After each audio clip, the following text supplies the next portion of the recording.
کیفا کیسے، غور کرنا ترجمے پہ انگلی رکھو، کیفا کیسے، تکفرون کفر کرتے ہو تم، باللہ اللہ کے ساتھ، نیچے کیا لکھا ہے؟ وہ تو ہے مراد اللہ کی توحید کے ساتھ، ٹھیک ہے، یہ دلیل توحید عقلی کا تتمہ ہے۔ وَكُنْتُمْ حالانکہ تھے تم امواتاً مردے، مردے کیا تھے؟ مردے تھے، پیدا ہونے سے پہلے مردے تھے، عدم تھے، کچھ بھی نہ تھے۔ فَأَحْيَاكُمْ پھر اللہ نے تمہیں زندہ کیا، زندگی دی، اس جہان میں آ گئے۔ پہلے عدم تھے، کچھ بھی نہ تھے، پھر دنیا میں آ گئے، دو باتیں سمجھ آ گئی۔ ثم پھر یمیتکم موت دیتا ہے اللہ تمہیں، یہ دنیا والی زندگی گزارنے کے بعد مر گئے، ٹھیک ہے، ایک اور جہان میں چلے گئے۔ ثم یحییکم پھر اللہ تمہیں زندہ کرے گا، اللہ تمہیں کیا کرے گا؟ زندہ کرے گا، زندہ کرے گا۔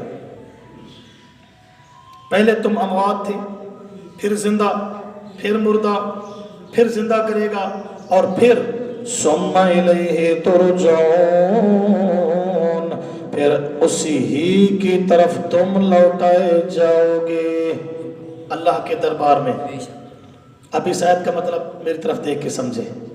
سب سے پہلے امواتن تھے، مردے، یعنی عدم تھے، کچھ بھی نہ تھے، ٹھیک ہو گیا۔ پھر اللہ نے تمہیں زندگی دی، اس جہان میں آ گئے، پھر اس کے بعد اللہ تمہیں موت دے گا، پھر موت کا جام پی جائیں گے، ٹھیک ہے، پھر زندہ کرے گا، پھر اللہ کے پاس جائیں گے، پھر زندہ کرے گا، اللہ کے پھر اللہ کے، یعنی زندہ ہو کر پھر اللہ کے دربار میں جانا ہے۔ اب یہ جو ہے نا ثم یحییکم، مرنے کے بعد اللہ تمہیں کیا کرے گا؟ یہ زندہ کب ہونا ہے یہ مسئلہ دیکھنا ہے، یہ زندہ کب ہونا ہے، ٹھیک ہے۔ دنیا والی زندگی کے بعد موت ہے سب کے لیے، انبیاء ہیں، اولیاء ہیں، شہداء ہیں، عام مومن ہیں، غیر مومن ہیں، سب کے لیے زندگی کے بعد کس کا قانون ہے؟ موت کا، اور پھر زندہ ہونا ہے سب نے۔ تو دیکھنا یہ ہے کہ اس دنیا والی زندگی کے بعد جب فوت ہو جائیں گے تو پھر زندہ کب ہوں گے؟ 18واں پارہ نکالیں، یہ آیت نمبر ہے 16، میں ترجمہ 15 سے کروں گا۔ ثم انکم پھر بے شک تم بعد ذالک بعد اس زندگی کے لمیتون البتہ مر جاؤ گے، مرنے کے بعد اب دوبارہ زندہ کب ہونا ہے؟ ثم پھر انکم بے شک تم یوم القیامتی قیامت کے دن تبعثون زندہ کر کے اٹھائے جاؤ گے، کب؟ قیامت کے دن۔ یہ مسئلہ ہے، مسئلہ واضح ہو گیا۔ اب میں تھوڑی سی اس کی شرح کرتا ہوں، آیت تو سمجھ آ گئی نا؟ کیف تکفرون باللہ، کیسے تم اللہ کے ساتھ کفر کرتے ہو۔ باللہ سے مراد ہے بے توحید اللہ، اللہ کی توحید کا انکار کرتے ہو، کیونکہ اللہ کی ذات مشرکین مانتے تھے، صفتیں بھی مانتے تھے، ٹھیک ہے، دوسری آیتوں سے ثابت ہے۔ تو ان کا انکار اللہ کی ذات کا انکار نہیں تھا، بلکہ اللہ کی صفتوں کا، توحید کا انکار کرتے تھے۔ آ گیا مسئلہ حیات ممات، صوفی کان بند کر لیں۔ صوفی کہتے ہیں کہ یہ مسئلہ فساد ہے، صوفی سمجھ گئے ہو، وہ کہتے ہیں یہ مسئلہ چھیڑنا فساد ہے، ٹھیک ہے، اس کو نہ چھیڑو۔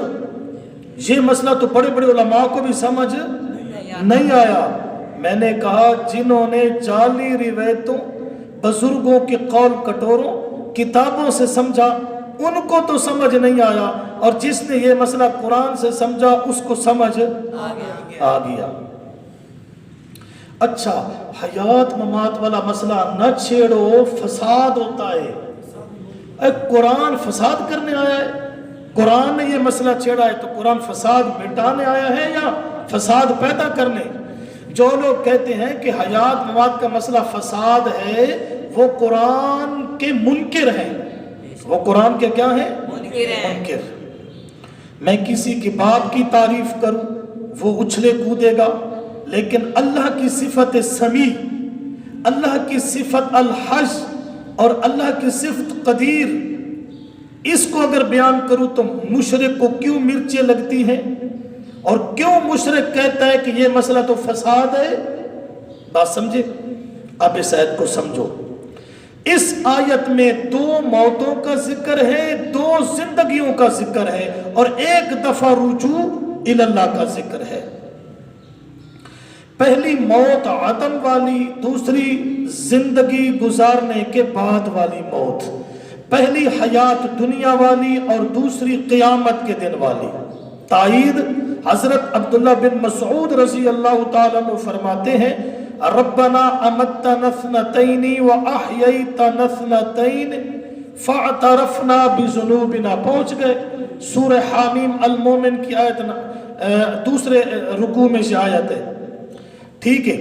اس کا مطلب کما فی آیت حاضر ابن کثیر میں 2 موتیں اور 2 زندگیاں ہیں۔ ابن عباس کہتے ہیں اس آیت میں 2 زندگی اور 2 موت کا ذکر ہے۔